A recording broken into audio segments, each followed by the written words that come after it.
Hello everyone, welcome to Libra Financials. तो आज हम जिस सेक्टर की बात करने जा रहे हैं वो है एसेट मैनेजमेंट कंपनीज़। तो इस सेक्टर को डिस्कस करने से पहले मैं आप लोगों को बता दूं कि मैं कोई सेबी रजिस्टर्ड एडवाइज़र नहीं हूं और इस वीडियो में जो भी स्टॉक डिस्कस किए जाएंगे वो किसी भी प्रकार की रिकमेंडेशन नहीं होगी। ये जो है सिर्फ एजुकेशनल पर्पज़ के लिए इनको बताया जा रहा है। ओके। तो आज हम जिस सेक्टर में बात करेंगे अ, वो सेक्टर है एसेट मैनेजमेंट कंपनी। तो देखते हैं कि एसेट मैनेजमेंट में कौन कौन सी कंपनीज़ एनएसई पे लिस्टेड हैं। तो इंडियन स्टॉक मार्केट में हम लोग देखें तो 7 कंपनीज़ यहाँ पर हमको नज़र आएंगी, लेकिन इसमें से जो है श्री राम एएमसी और यूटीआई एएमसी, इनका जो परफॉर्मेंस है ये मुझे अच्छा नहीं लगा। तो अगर इन दोनों को अगर हटा दें तो यहाँ पर बचती हैं ICICI AMC, HDFC AMC, Nippon life India और आदित्य एएमसी, फिर कैनरा रूबिको। तो आज हम जिस स्टॉक की बात करने जा रहे हैं, हमारा मेनली जो फोकस रहेगा वो रहेगा CRAMC, यानी Canara Robeco asset management company, है ना। तो जनरली मैं बोलता हूँ कि स्विंग ट्रेडिंग के लिए किसी भी सेक्टर के जो टॉप 1, 2 या 3 कंपनी है उनको हमको कंसिडर करना चाहिए। वो जो हैं स्विंग ट्रेडिंग के लिए अच्छी होती हैं। लेकिन आज जो है हम लोग कैनरा रूबिको एएमसी को डिस्कस कर रहे हैं।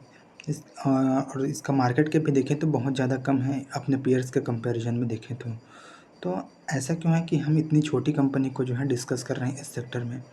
इसके कुछ रीज़न हैं और रीज़न ये ऐसे हैं कि ये जो कंपनी मैं डिस्कस कर रहा हूँ कैनरा रूबिको, ये जो है शॉर्ट टर्म या फिर स्विंग ट्रेडिंग के लिए नहीं है।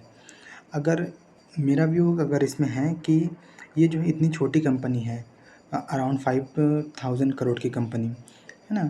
तो ये जो छोटी कंपनी होती है ना, इनकी ग्रोथ रेट जो है काफ़ी हाई होती है। तो इस कारण से क्या है, अगर इसको लॉन्ग टर्म में अगर होल्ड किया जाए तो लॉन्ग टर्म में जो है ये अच्छा खासा रिटर्न देती हैं। ठीक है, ये कंपनी भी अच्छी हैं, इनमें भी कोई प्रॉब्लम नहीं है। जैसे आईसीआईसीआई एएमसी है, एचडीएफसी, निप्पॉन, ये सब भी कंपनी अच्छी हैं। लेकिन प्रॉब्लम क्या है कि इनकी मार्केट कैप जो है काफ़ी ज़्यादा हाई है। तो जो ज़्यादा मार्केट कैप वाली कंपनी होती है उनकी ग्रोथ की जो स्पीड होती है वो स्लो हो जाती है, वो ऑटोमेटिकली ऐसा हो जाता है। और जो छोटी कंपनी हैं इनके फेल होने के चांसेस भी रहते हैं, लेकिन इनकी ग्रोथ जो है हाई होने के भी चांसेस काफ़ी ज़्यादा होते हैं। और जो छोटी मार्केट कैप वाली कंपनी है यही जो है आगे चल के मल्टी बैगर बनती है। ठीक है, तो ये सेक्टर एक्चुअली में करती क्या है, पहले इसको हम लोग थोड़ा सा समझ लेते हैं। जैसे इसी कंपनी के बारे में देखें तो इसमें क्या बोला गया है कि incorporated in 1993, Canara Robeco asset management company limited is primarily engaged in managing mutual funds and providing investment advisory services. तो इनका काम क्या है कि ये जो है म्यूचुअल फंड को जो है मैनेज करते हैं।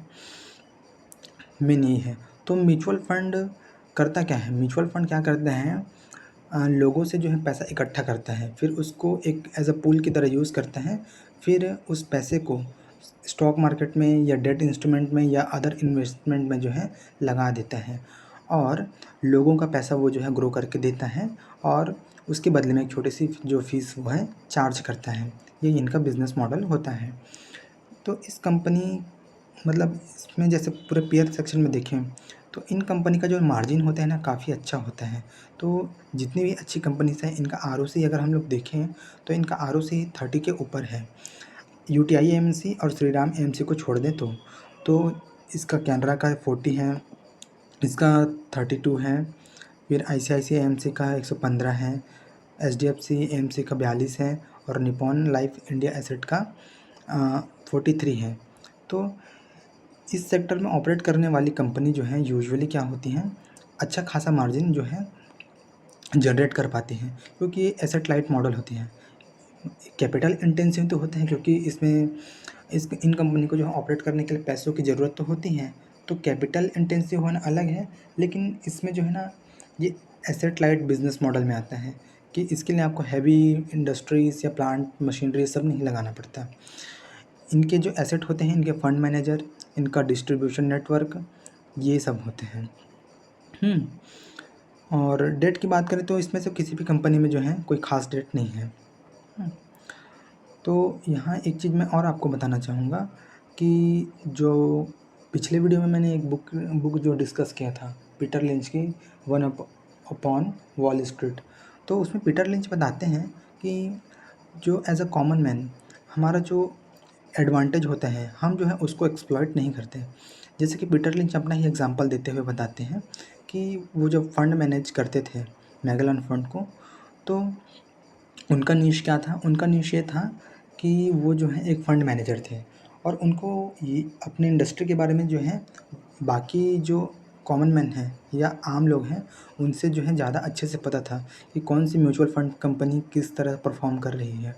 लेकिन उसके बावजूद वो बताते हैं कि वो अपने आँखों के सामने देख रहे थे कि म्यूचुअल फ़ंड कंपनी जो है अच्छा परफ़ॉर्म कर रही हैं, लेकिन वो जो है उसमें पैसा ना लगा कर के अदर सेक्टर में लगाते हैं। तो वो हमको बताते हैं कि जो हमारा नीश है, पहले हमको जो है उसको एक्सप्लोर करना चाहिए। तो जैसे कोई अगर केमिकल इंडस्ट्री में काम करता है, तो उसको जो है केमिकल इंडस्ट्री में क्या चल रहा है उसके बारे में ज़्यादा अच्छे से इन्फॉर्मेशन पता होगा। तो हमारा काम क्या है, जैसे कि अगर मैं अपनी बात करूँ, तो मेरा काम जो है इन्वेस्टमेंट ही है या स्विंग ट्रेडिंग ही है। तो हमारा निश क्या है कि हम लोग जो है कंपनीज़ को बाकी लोगों की तुलना में थोड़ा-सा ठीक से एनालाइज़ कर पाते हैं। तो हम लोग को भी जो है अपने इस जो एडेड एडवांटेज है या फिर जो एज है, इसका यूज़ करना चाहिए। तो इसीलिए मैंने जो है इस स्मॉल कैप कंपनी को जो है चुना है आज के लिए। ठीक, तो अगर हाँ, और इस सेक्टर में जो है ना, इसमें कैनरा, रूबिको और बाकी इसमें ये कंपैरिजन करना था मेरे को, कहाँ गया?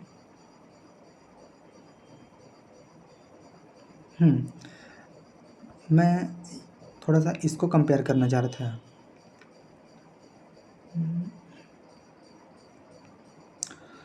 अगर पी रेशियो की बात करें तो अभी आईसीआईसीआई एएमसी जो है अभी-अभी लिस्टेड है, इसलिए इसका 3 ईयर का पी जो है 2 दिखा रहा है। लेकिन अगर एचडीएफसी की बात करें तो इसका जो करंट पी है और इसके 3 ईयर का मीडियन जो पी है, ये ऑलमोस्ट सेम है। मतलब ये जो है अभी अंडर वैल्यूड नहीं है। और अगर इसकी बात करें निप्पॉन लाइफ इंडिया की, तो इसका अभी पी कितना है 45 है और 3 ईयर का मीडियन पी कितना है 34 है। मीन्स ये अपने 3 ईयर के मीडियन के कंपैरिजन में जो है प्रीमियम पे ट्रेड कर रही है। फिर आदित्य एएमसी की बात करें तो ये भी प्रीमियम पे ही ट्रेड कर रही है। एक एचडीएफसी की बात करें तो ये एक लगभग फेयर वैल्यू पे है, ऐसा बोल सकते हैं, ठीक। और यूटीआई एएमसी की बात करें तो ये जो है अपने 3 ईयर के मीडियन पी से ये भी जो है प्रीमियम पे ट्रेड कर रही है। लेकिन कैनरा रूबिको की बात करें तो ये अराउंड 29 इसका जो है 3 ईयर का पी रहा है, मीडियन पी। और अभी इसका पी कितना है, अराउंड 24 के आसपास। मीन्स अपने हिस्टोरिकल पी से जो है इसका पी कम है। मीन्स ये अभी कहीं ना कहीं हमको अंडर वैल्यूड नज़र आता है। फिर एक और चीज़ अगर हम लोग देखें तो ये देखते हैं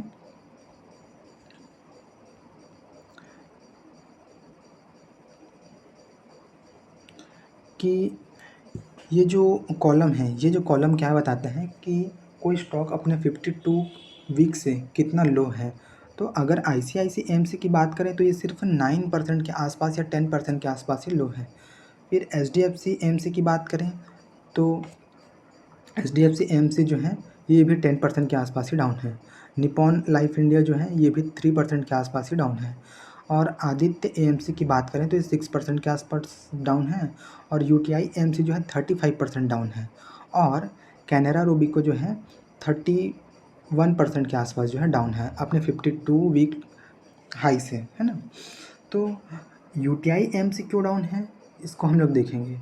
ये इसलिए डाउन है क्योंकि अगर हम लोग इसका ग्रोथ देखेंगे, प्रॉफिट ग्रोथ अगर देखेंगे पिछले 5 साल का और 3 साल का, तो ये तो स्टैग्नेंट रहा है या निगेटिव रहा है। और हम लोग बाकी का एक-एक करके देखते हैं। कैनरा रूबिको का जो है ग्रोथ सबसे अच्छा है। यहाँ जितनी भी लिस्टेड कंपनीज़ हैं ना, उसमें सबसे अच्छा प्रॉफिट ग्रोथ 3 ईयर में भी 5 ईयर में भी कैनरा रूबिको का ही अच्छा है। लेकिन उसके बावजूद ये अपने 52 वीक लो से जो है 52 वीक हाई से जो है 31% जो है डाउन है।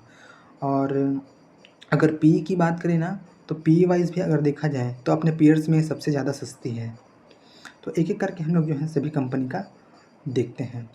तो सबसे पहले जो है आईसीआईसीआई प्रूडेंशियल एसेट मैनेजमेंट का देखें, तो अगर हम लोग इसके प्रॉफिट एंड लॉस स्टेटमेंट में जाएँ, तो ये 22% और 30% 3 और 5 साल में इस हिसाब से ग्रो कर रहा है। फिर इसके बाद दूसरी कंपनी में हम लोग जाते हैं, तो क्या है एचडीएफसी एएमसी। इसका हम लोग ग्रोथ देखें तो 17% और 26% है 5 साल और 3 साल में, ठीक है।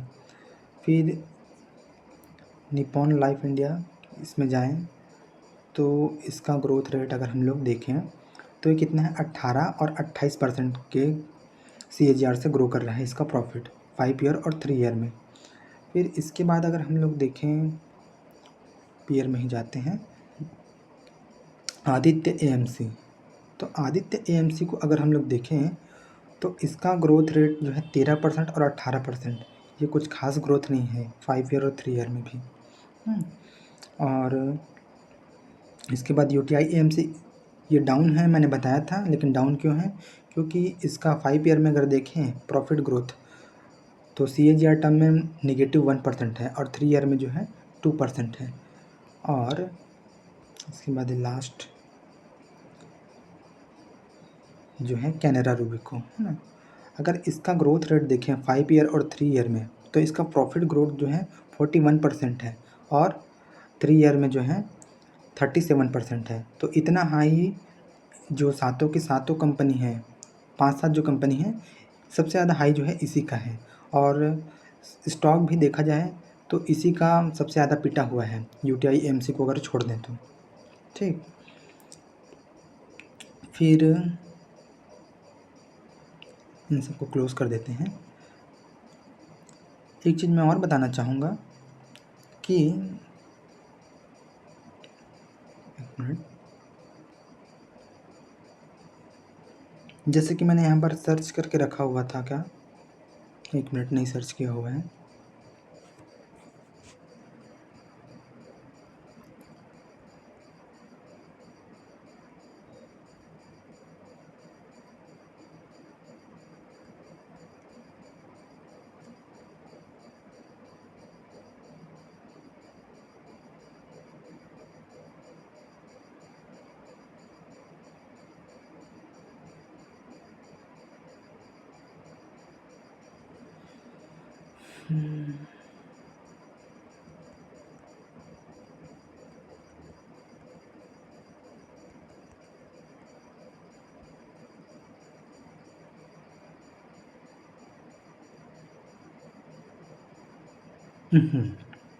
तो हम लोग ये देखें कि यहाँ जो भी लिस्टेड कंपनीज़ हैं जो एसेट मैनेजमेंट में काम करती हैं, जैसे HDFC, Nippon, Aditya Birla, UTI AMC और श्रीराम एएमसी, तो इन सब का अगर हम लोग देखें एयूएम कितना है, एयूएम मीन्स ये कितने सारे एसेट को जो है मैनेज कर रही है ना। तो ये 9 लाख करोड़ की है ये लगभग एचडीएफसी। फिर निप्पॉन जो है 7.5 लाख करोड़ की। फिर आदित्य बिरला एएमसी जो है 4.5 लाख के आसपास की। यूटीआई एएमसी जो है 4 लाख के आसपास के एएमसी मैनेज कर रही है। और ये सीआर एएमसी है, कैनरा रूबिको, जिसको हम लोग अभी देखे हैं, ये लगभग 1 लाख करोड़ के आसपास की एएमसी जो है मैनेज कर रही है। तो मेरा बताने का पर्पज़ क्या है? मेरा बताने का पर्पज़ ये है कि जैसे कि एचडीएफसी है, इसका एयूएम साइज़ सीआरएएमसी जो कैनरा रूबिको कंपनी अभी जो हम डिस्कस कर रहे हैं, उससे लगभग 9 गुना ज़्यादा है ना। तो जिनके पास एयूएम ज़्यादा होता है ना, उनको जो है अपना एयूएम का जो ग्रोथ रेट है उसको बढ़ाने में प्रॉब्लम होती है। मीन्स कहने का मतलब ये है 9 लाख करोड़ रुपए को जो है 18 लाख करोड़ बनाने में जो है इनको जो है डिफ़िकल्टी आएगी। लेकिन जो सीआरएएमसी है, इसको 1 लाख करोड़ को 2 लाख करोड़ बनाने में, या 3 लाख करोड़ या 4 लाख करोड़ बनाने में जो है उतनी ज़्यादा प्रॉब्लम नहीं आएगी। क्योंकि जब एसेट अंडर मैनेजमेंट ये कम होता है, तो उसको मैनेज करना आसान होता है। लेकिन जैसे जैसे एयूएम बढ़ता है तो फंड मैनेजर होते हैं उनको भी जो है एएम उसको एसेट अंडर मैनेजमेंट को ग्रो करने में प्रॉब्लम होती है। एक तो ये हुआ इसको दिखाने का मतलब। और मैंने इसका डॉक्यूमेंट सेक्शन में भी गया था यहाँ, तो ट्रांसक्रिप्ट और पीपीटी भी मैंने पढ़ा इसमें जेमिनी में, गूगल जेमिनी में डाल के। तो पीपीटी में मुझे कुछ खास तो मिला नहीं, ट्रांसक्रिप्ट में कुछ होगा तो मैं आपको बताता हूँ। ट्रांसक्रिप्ट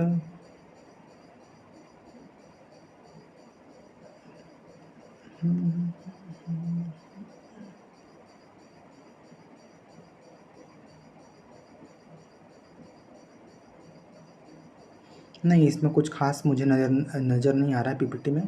ट्रांसक्रिप्ट में कुछ था, देख लेते हैं उसमें क्या था।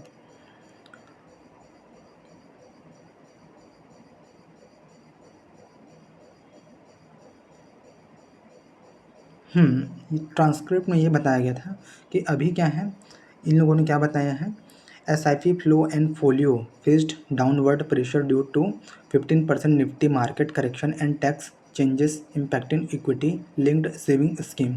तो अभी जो है ना मार्केट में जो करेक्शन आया हो तो आप सबको पता ही है, जिसके कारण क्या है एसआईपी में जो है प्रॉब्लम आ रहा है।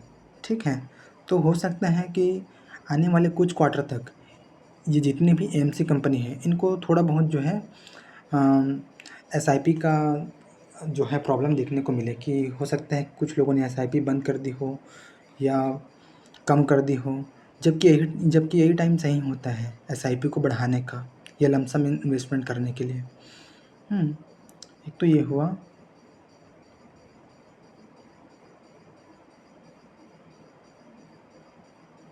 और ये जो है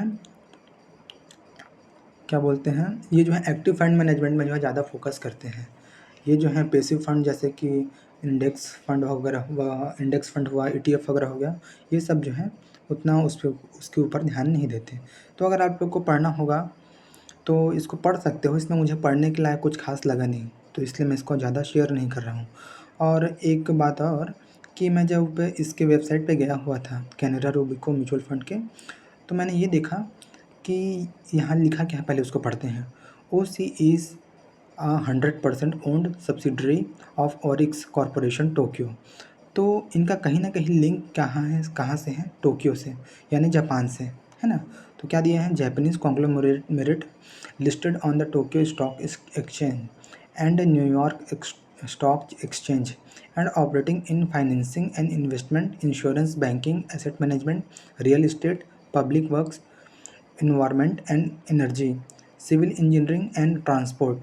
Oryx Corporation acquired Robico Group and we in two steps in 2013 and 2016, and Robico Group and we changed its name to Oryx Corporation Europe and we on January 1, 2018। तो इनका जो है इसमें जो कहीं ना कहीं ओनरशिप है वो किनकी है, जापानीज़ कंपनी की भी है। तो जो जापानीज़ कल्चर है ना, इसमें सिर्फ कंपनी की बात नहीं है, ओवरऑल जो जापानीज़ कल्चर है तो उनके कल्चर में जो है ना फाइनेंस को अच्छे से मैनेज करने की स्किल है ना। मैंने जितना जाना है और पढ़ने की कोशिश की है इसके बारे में, तो कहीं ना कहीं इनके ऊपर जापानीज़ जो कॉन्ग्लोमेरेट है उनका भी जो है क्या बोलना चाहिए, सपोर्ट है, क्योंकि वो जो है इसके स्टॉक होल्डर हैं।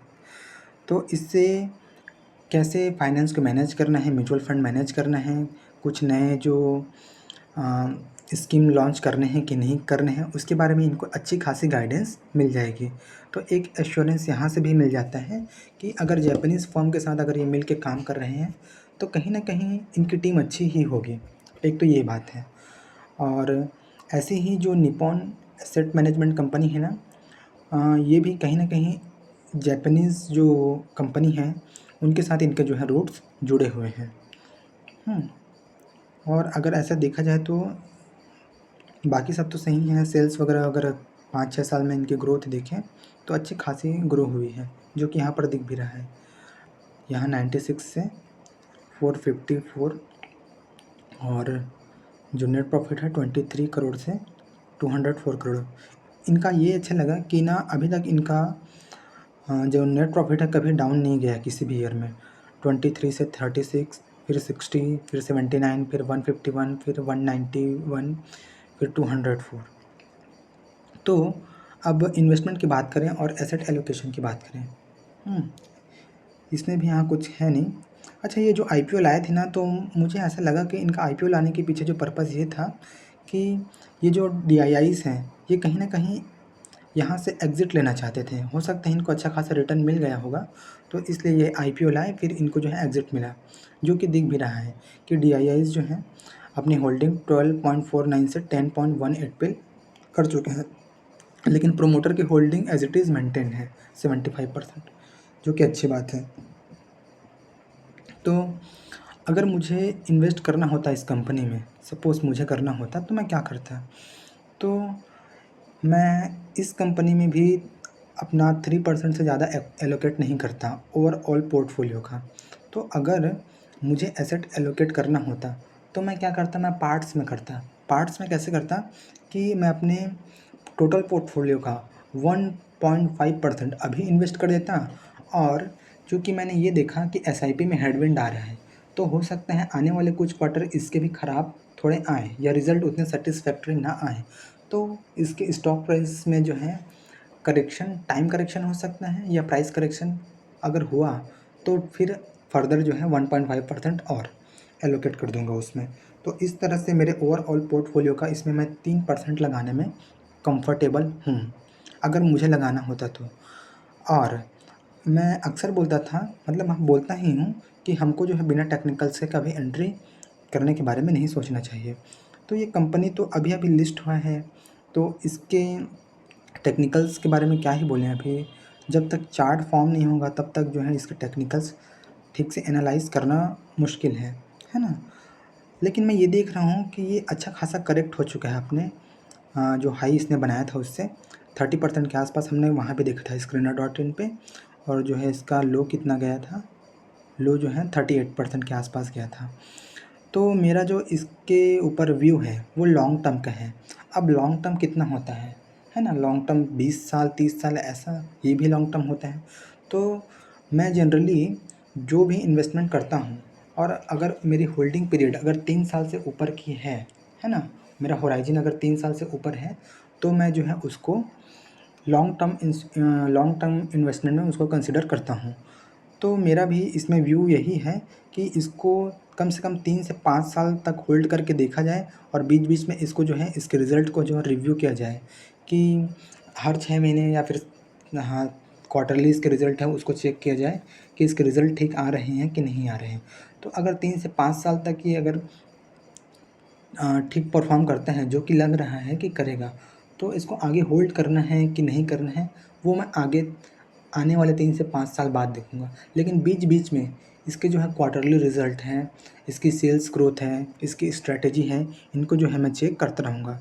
तो इसमें जो है ना टेक्निकल्स का कुछ ख़ास मुझे काम नज़र नहीं आ रहा है, क्योंकि ये जो है kind of multi bagger type का स्टॉक है ना?